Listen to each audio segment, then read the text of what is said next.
Hey guys, this is American Wire. Check out how Nancy Pelosi doesn't know what to do when the protesters interrupt her speech. Check it out. They are our VIPs. They're our purpose, our very important people. I'm pleased to get to We are immigrant youth! We are immigrant youth! Undocumented and unafraid! Within minutes, some 50 teenagers had taken over Pelosi's appearance. And for the next 40 minutes, they turned the tables on the liberal congresswoman, accusing her of paying lip service to saving the nation's 800,000 dreamers who came here as children, while deportations of their families continue. And while they harangued Pelosi with questions, it was clear they were not there to hear her answers. No, you've asked questions. You've asked questions. You have spoken. Can we have a second, please? And there was no winning them over. And it's beautiful to our ears to hear your protection, your self-dignity. But I'm not. Hey, stop it. Just stop it now. Just stop it now. Just stop it now. All right. That's it. We are sending a message to our parents that this fight will be won with 11 million people in the streets. I'm undocumented, my family's undocumented, and majority of the people here are undocumented. Do you want to hear an answer, or you just want to chat? Exasperated, shaking, and frustrated, Pelosi finally left. Congresswoman, your reaction?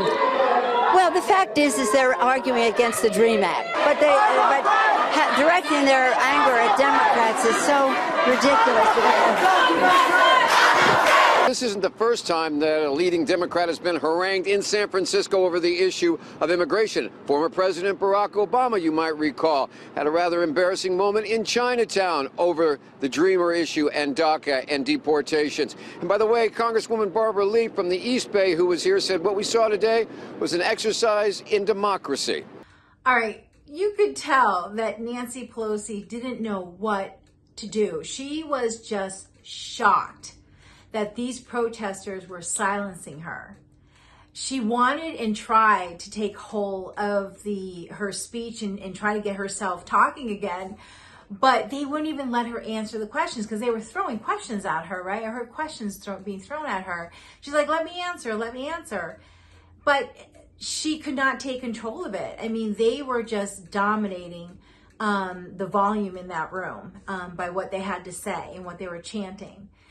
But one thing that stuck in my mind when I saw Nancy Pelosi, when I heard her say, when she was walking out, like after she's like gave up and she walked away, she goes, she doesn't know why they're blaming the Democrats. I mean, think about that. That comment is really huge.